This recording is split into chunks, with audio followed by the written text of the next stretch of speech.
Good morning and welcome to this special edition of the Weather Desk with a tropical update. I'm meteorologist Craig Moeller broadcasting from the 13 News Now studios. I hope your day is off to a good start. We certainly have a lot to talk to you about as we go over the next, half hour or so. As we go forward, we're going to talk about what's happening with Erin.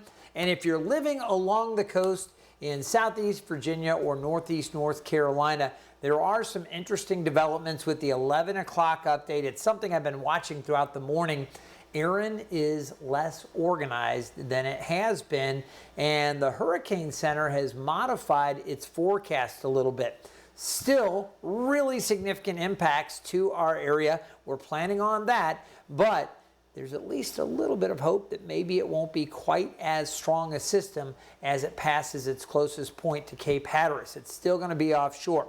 Now, as we take a look, I want to take you to this graphic here. We have a weather impact alert for Wednesday night into Thursday. We are talking about large waves, rough surf, gusty winds, and just pretty nasty conditions, especially down along the Outer Banks and right at the Virginia Beach oceanfront. I expect some really rough surf as well. Along with all of that, those large waves creating a situation where we have a good chance for some beach erosion, some heavy beach erosion down at the Outer Banks, and there could be some overwash along NC 12. You definitely need to stay weather aware. There have been evacuations ongoing down at the Outer Banks. Now, if you've been watching, you know this thing earlier was, well, at one point it was a Cat 5. We had winds of 160 miles an hour. This thing was a monster of a storm a while back, but it's been weakening a little bit. Kind of had a few eye wall replacement cycles going on, and we've seen this thing kind of fluctuate a little bit. But I got to tell you, coming in this morning and watching it, it has continued to really struggle, and I'll explain why. Notice the maximum winds now at 105 miles per hour. That is down from the previous, down another 5 to 10 miles per hour from what we were looking at early this morning. It was 115, then down to 110, now 105. Movement is to the northwest at 9 miles per hour, and as of 11 o'clock, it is about 650 miles southwest of Bermuda. Now we'll take a look at where Erin is, and we'll get into the path on this thing. And as we take a look here, you can see it is forecasted. This is a big change now from the Hurricane Center. As it is moving along, it is now forecast to maintain Category 2 strength as it turns to the north. That'll happen late tonight or early tomorrow. You see with the 8 a.m. update, still expecting those winds around 105 miles per hour. Very similar to what we have right now. And then a gradual turn to the northeast. And eventually it starts to accelerate. Those winds may tick up a little bit as it crosses some very warm water. We'll talk about that as we go along here. It then increases that forward speed and eventually rockets off to the northeast and becomes post-tropical as we go later in the weekend, Saturday night into Sunday. Now, what's going on with this? Why is this thing gotten a little bit weaker? For the longest time, we were talking about how this thing was so powerful. We were looking at all this deep convection around the center of the system. Well, it's slowed down its forward speed, at least it has over the last 6 to, say, 10 hours or so.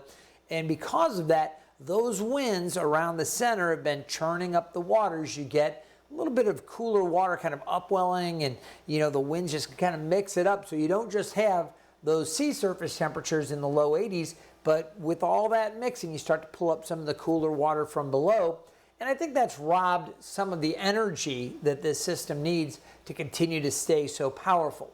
Now, as it's picking up forward speed, we may see it kind of losing a little bit of that mixing as it moves along. And again, a slight uptick in intensity will be possible as we go forward. So you take a look here, and as we move this forward, we'll talk about some of the impacts. First of all, kind of the broad view, and I'll just quickly mention here, in addition to Erin, here's a look at Erin right here, we have another wave out here in the Atlantic that we're watching that has a 60% chance of development, and then there's another area that's got a 30% chance of development, another wave coming off the African coast. We'll talk more about those a little later as we move along as well. But our focus right now is on Erin. So as we zoom in and take a look, and I want to take this a step further because those satellite images, they're fine, but when you really color enhance those cloud tops, you get a better feel for what's going on. Take a look here. This is a 12-hour loop. Let's take it back. Let's see if I can go back over the last 48 hours. And as it gets ready to go again here, let's take you all the way back here. Look at some of the convection there around the center. You can see that powerful eye right there. Again, going way back. This was Sunday into Monday. It was still very powerful. Kind of went through a little replacement cycle there, but still a lot of convection near the center. Now, look at that. So much less. You're not seeing any of the pink that we saw earlier. Very little gray as well. This is just a much weaker system. Just a little bit of those gray kind of color enhanced colder cloud tops right there. And again, you just don't see what we were looking at. I'll back it up here. This is actually jogging it back. And you take a look at like that center of circulation going back. And even before that, man, that's when this thing was really cranked up. You had this very clear eye and you had the deep convection all the way around this thing. And at times, even before that, we had some areas showing up with the bright pinks there showing even more convection. Now, as we take it forward, so much of that has gone away. It's encountering a little bit of shear. It's lopsided, and we're not getting the deep convection anymore. This is all that's really left right now. So this is a system that is considerably weaker than it has been. So what's next with this thing as it's continuing to move off to the northwest now at 9 miles per hour? We still have tropical storm warnings up for, you can see Crooked Island and Abraham's Bay, Turks and Caicos, also Inagua Islands. For the central Bahamas there and some of the islands up, some of the eastern Bahamas, you do have the tropical storm watch as well. As we take a look closer to home here in Hampton Roads and specifically looking down to the Outer Banks, and this is a new change. It's just come in, okay? Well, let's take a little closer look at this because we just had updates to our tropical storm watch has now been extended to include Virginia Beach. I'll get to that in just a moment. But areas down to the south, you can see back down around Morehead City, that area now under tropical storm warning. That was just updated. I want to take a look at that down to the south again near Atlantic. And you can see Merriman, those areas down in North Carolina now under tropical storm warning. We also have tropical storm warning up for the Outer Banks, Ocracoke, and all the way up through Buxton, Hatteras, and then up through Manteo and Kill Devil Hills. As we look a little farther to the north, you can see Virginia Beach and Currituck now under tropical storm watch. So that is a change from previous. Earlier, it was just the Outer Banks and the coastal waters, and then, as I mentioned, down towards Morehead City and those areas just off to the east there, we do have the tropical storm warnings as well. So they're getting ready for tropical storm force, at least gusts, if not sustained winds, and you just saw the color flip over there. There's your tropical storm warning. And for our coastal waters, we also have the tropical storm watch. This graphic updating in real time, you're seeing it happen live on the screen with this special extended coverage. So we want to make sure everybody's aware of that for the islands and the waters just off the eastern shore. Let's go back to the maps because those areas also under tropical storm watch. So we're definitely going to see conditions deteriorating, but the good news again is that this hurricane has gotten a little bit weaker than it has been, and you see that track there still expected to continue off well offshore. So that is certainly good news as we take a look here. In fact, if the center of the cone is correct, you take a look, and I'll just do a quick distance from Hatteras out towards the center. You're talking 200 miles off to the east-southeast. From Norfolk and Virginia Beach, I'll do it from the Virginia Beach ocean front down that way. At its closest point right now, the center about 290 miles. Let me clear off that other distance marker and just show you from Virginia Beach down there about 290 miles or so to the center. Now, it's possible as we go along, this thing could be on the right side of the cone. So if that's the case, if that continues to move up along on the right side of this thing, well, then it would be a little closer. But at this point, it does look like it is going to be, staying well offshore. So again, even the right side, or excuse me, the left side of the cone here, this area here, let me switch that up, erase that, and take a look at the distance. There you go. About 225 miles or so from Virginia Beach there. And from Hatteras to the west side of that cone, you can see about 135, 136 miles. So regardless, the center of this circulation, whether it's to the right or center, it's still a good distance off.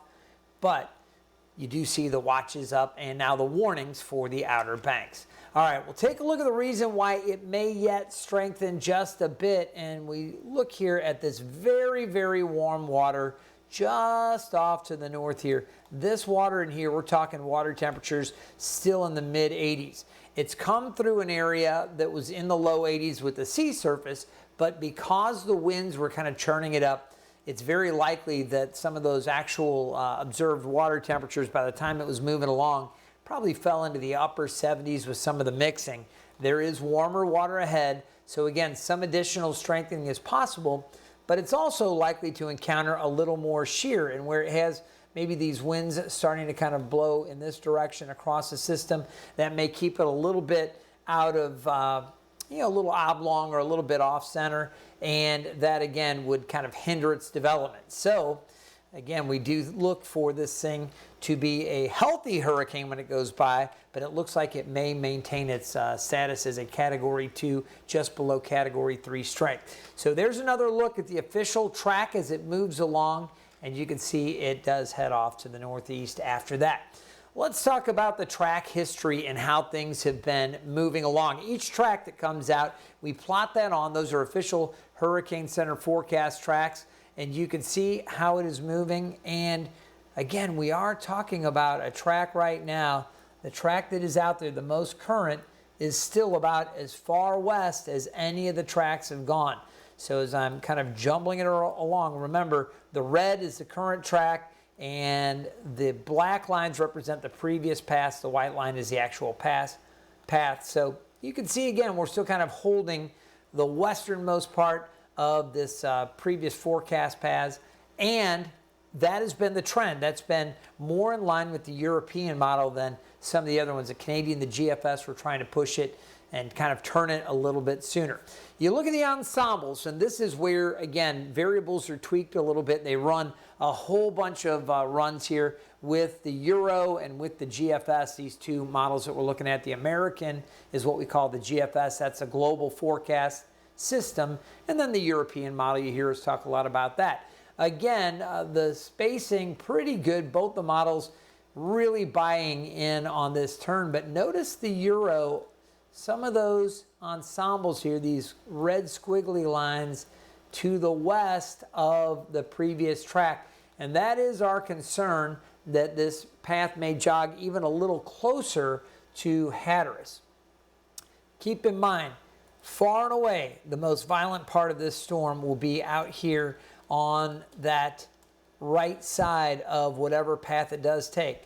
So even if it does take these closer paths to the coast, the worst of this will be to the east of that. So we're talking about this area in here where the strongest winds, the most violent weather is. But now we're talking about a distance, if you look at like the Euro with some of these ensembles, now you're talking maybe 100 miles or so away from Hatteras off to the east. So again, the official track still, more like 150 miles or so, or even 200 miles out there. But you look at the ones that are extreme, the outliers, if you will, and they put us within about 100 miles. Still confident, no U.S. landfall. The center of circulation will be out there, but that is something to consider, especially given that the European has been outperforming, I think, the other models, and that's been pretty consistent. There's a spaghetti plot. So now what are we looking at with the spaghetti plot? Well, we just showed you the ensembles where we take the Euro and the GFS, sometimes the Canadian, the GEM model as well, and we just adjust little variables as to is it positioned at this point or this point, or is a little bit stronger, is a little bit weaker. You keep running the models and it gives you a whole different bunch of little variances in the forecast track. In this case, the spaghetti plot shows you a number of different models, and there's a bunch from the Navy has models. There's a model of the WARF, the HWARF. We take a look at these different models and put them all together, and this is what the hurricane models are doing. Again, you see how they're all in very good agreement that this is going to turn to the north and then to the northeast, keeping pretty far out there to the east of our area. So that's all good, but still there will be impacts. Now this is a look at two specific operational models, the European and the GFS. Look at how much they are in line as we go forward here over the next, say, day or so. This is through tomorrow morning, and they're right on top of each other. The Euro may be a tick slower than the GFS. The GFS may be outpacing.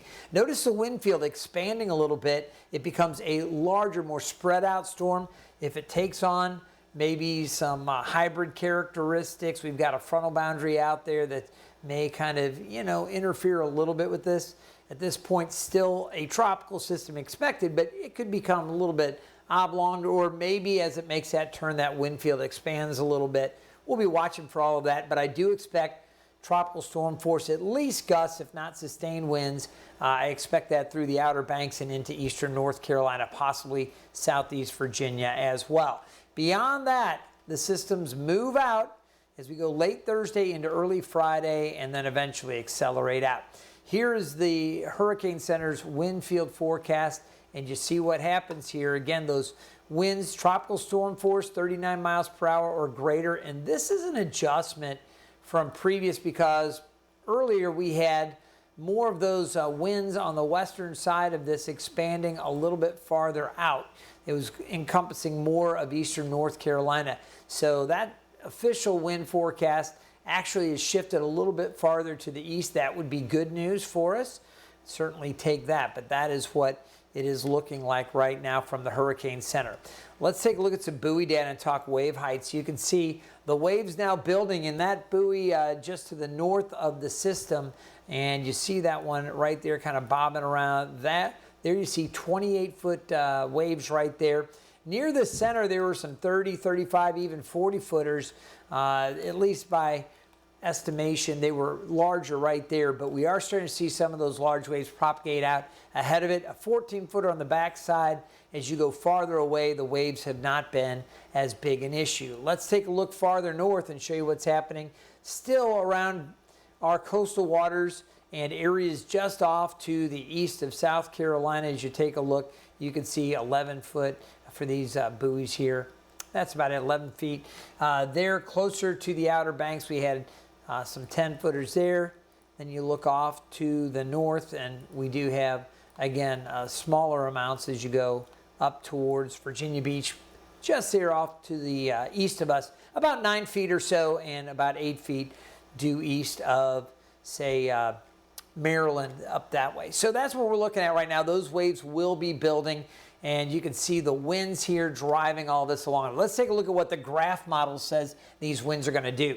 Now, I'm going to show you a couple different models. We've got the Euro and the graph. When we take a look at all these different models, you're going to see that they're kind of in the same ballpark. So again, there's a decent amount of confidence in the wind forecast as well. But I want to talk to you about the winds coming in here. That's going to be pushing a lot of water with that east and northeast wind towards the Outer Banks. And that's why there's so much concern with those larger waves building. And there's a storm surge potential, maybe 2 feet, 3 feet, or even 4 feet of surge there right along the Outer Banks. There could be some surge flooding where you have a couple feet of inundation, maybe 2 to 3 feet or so.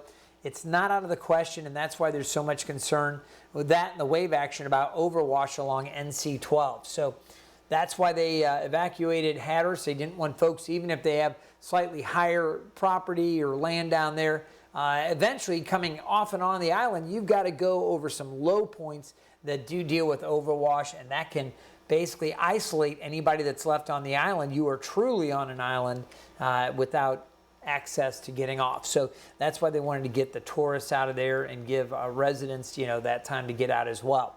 All right, Hatteras, 45-mile-per-hour winds. This is at midnight, according to the graph on Thursday morning. So Wednesday, today no problem. Tomorrow not bad. The winds do pick up. But by tomorrow night towards midnight on Thursday, we do have those higher wind gusts. You see that Nags Head, Kill Devil Hills, upper 30s to near 40. By 5 a.m., pre-sunrise Thursday, the winds kicking down there at Hatteras, 53 miles per hour. Nags Head around 40 to 45. Kill Devil Hills around 40. Virginia Beach now starting to see some gusts, 35 to 40. So now we're starting to get those tropical storm force gusts around Virginia Beach. As we look ahead, get into the mid-morning around 10 a.m. 43-mile-per-hour gusts, a possibility. Kill Devil Hills, gusts to near 48 and 50 at Nags Head, 54 at Hatteras. A lot of wind there. Again, the areas that you see shaded in green out here offshore, this is the hurricane force winds. You're looking at gusts here up over 74 miles per hour. You look at these areas shaded in yellow, this is potentially those stronger hurricane winds and maybe some Cat 2 winds out that way, closer to the center. Keep in mind the most violent part of this storm will be a little farther to the east of that. So it's going to be close. I expect tropical storm force winds, again, certainly for the Outer Banks, but potentially for Virginia Beach, even southern parts of the eastern shore, but the worst of this storm stays off. Now, I'm showing you another look at the wind potential, and this is for more of the area, and I'm showing you this because we not only have those coastal areas I just showed you, but areas off to the north like Melfa here, some of the areas along the Chesapeake Bay like Matthews, you see West Point, Williamsburg, those areas are farther to the west. And a lot of times when folks evacuate off the Outer Banks, they might retreat up towards Williamsburg or maybe Franklin. So you might wonder, okay, what are we dealing with here in addition to those areas like Virginia Beach and Edenton, these areas here closer to the water, Elizabeth City and Hatteras. So take a look at what the winds do, and this is with the European model, which again has been great. So, you know, you can maybe put a little more stock into some of these numbers here.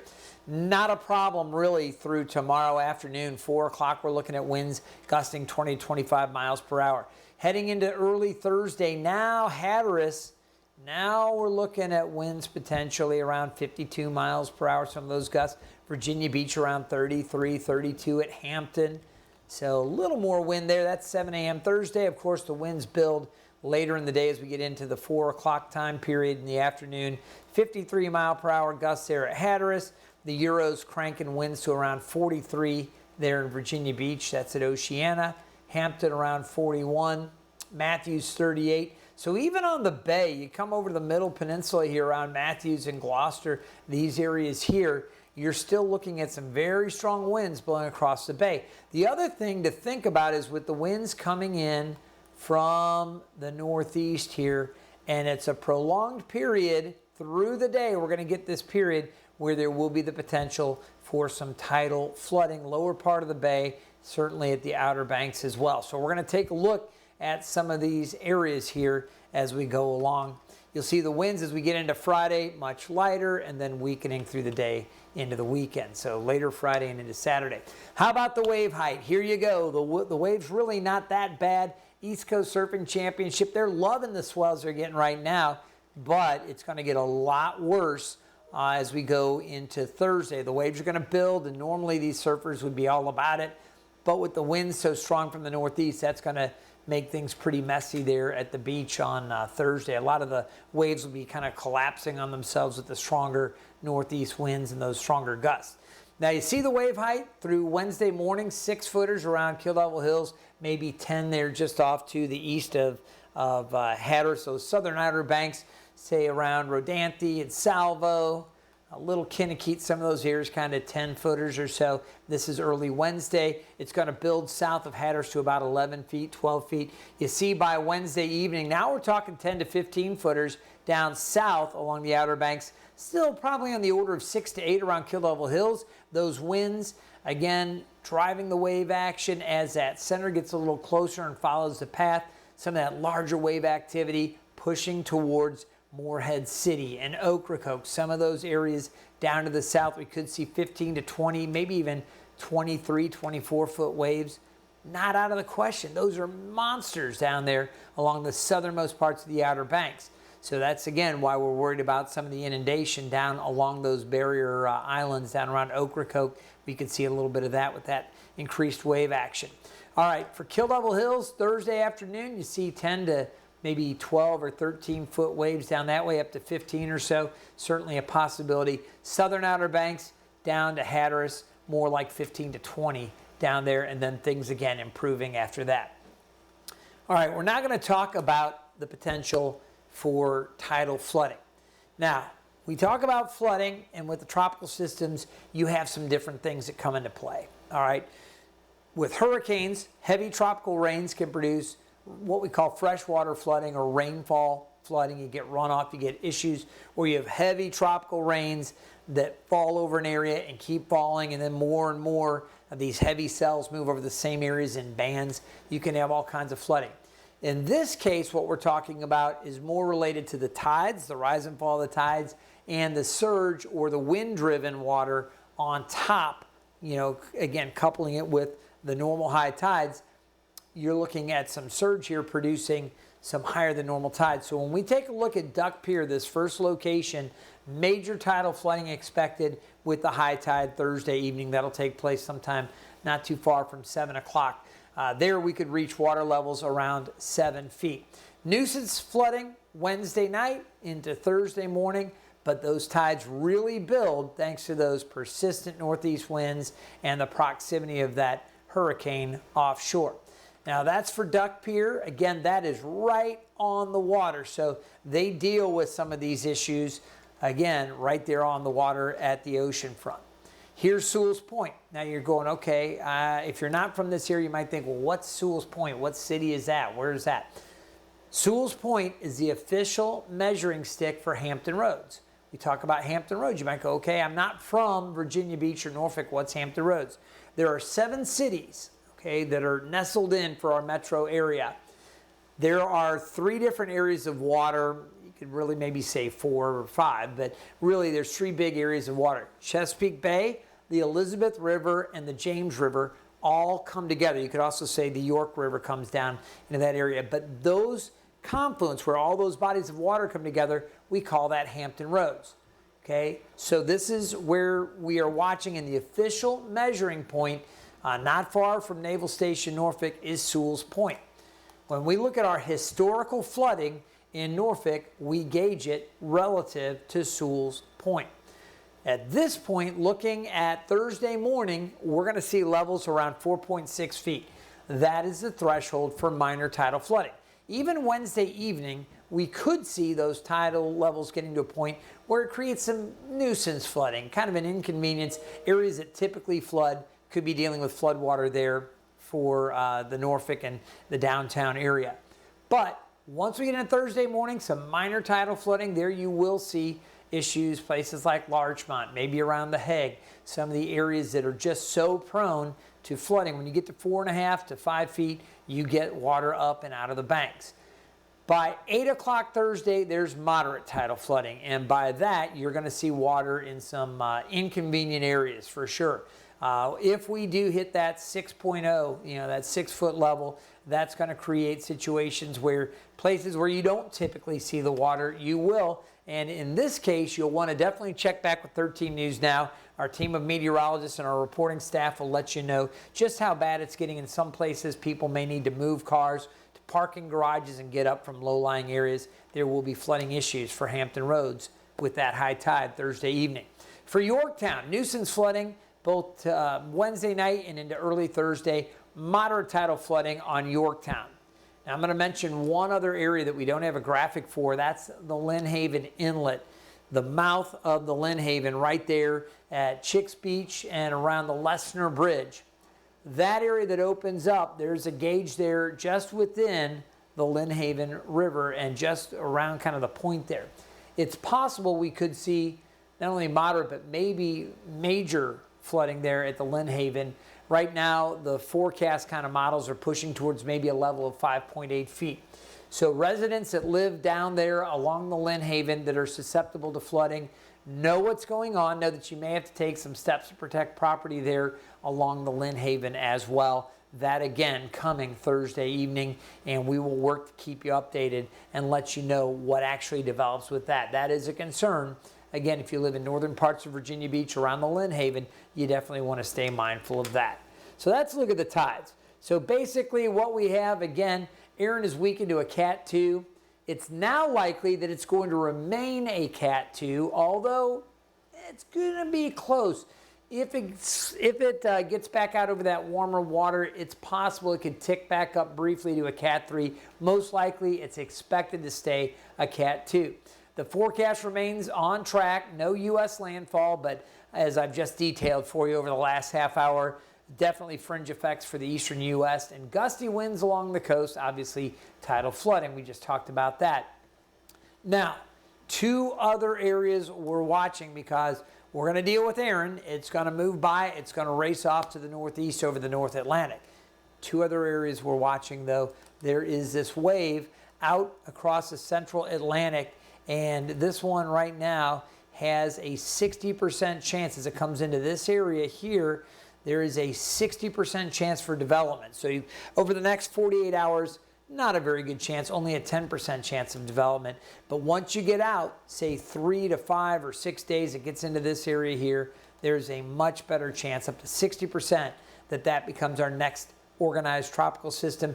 And this wave here looking a little more impressive with more cloud cover and convection. Right now, that has a 30% chance for development over the next couple of days. So a couple of waves that we are watching. What could happen with that next wave? Well, let's take a look. So that's Erin right there that you see on the screen, and you see how Erin is forecast to move along. Again, nothing different with this as we check out the GFS model. Again, the Euro maybe has this position just a little bit farther to the west. This is going to move off to the northeast. Here comes the next one. This area right in here could be that next system with that 60% chance of development. This would become Fernand. And right now, Fernand may be closer to Bermuda. That's that little black dot you see on the screen right there. Again, at this point, too early to say, but that's what the GFS model is doing with that next area. So Fernand could develop there and then follow a similar path, but maybe a little farther west with Erin. I will mention yesterday when I was looking at the potential development, it was much closer to the coast. And a couple of days ago, it was bringing something into the Gulf. So we'll have to wait and see what happens. But this one, the potential development of Fernand is tracking to the east of where it was. After that, if that other area with a 30% chance for development were to continue, Gabrielle would be the next name on the list. So wow, a lot to go over here. Again, the latest on Erin right now, a Category 2 storm with the 11 o'clock update. Movement northwest at 9 miles per hour. And I'm going to give you one more look at the official track here. The motion to the northwest at 9, expected to turn back to the north and then the northeast and eventually out to sea. Obviously, a lot to keep up on. We're going to be doing everything we can here to keep you updated throughout the day. Again, I'm meteorologist Craig Moeller. Tim Pandages has a show that he does called Hurricane Hub Live. He'll be back tonight at 8 o'clock with a really deep dive into everything with the tropics. I highly encourage you to check out Tim's Hurricane Hub Live. That's at 8. I do the weather desk right here on 13 News Now, plus 9 o'clock each weekday morning. We spent half an hour with today's top weather headlines, and obviously until Erin is no longer a threat, we'll be focusing a lot on Hurricane Erin with those weather desks as well. We want you to stay weather aware. Join our team for updates here on 13 News Now. Plus, of course, see us on air on 13 News Now. And you can find us on our other digital platforms as well. I'll leave you with the track for Hurricane Erin. Have a great day. Stay weather aware, and we'll keep you updated.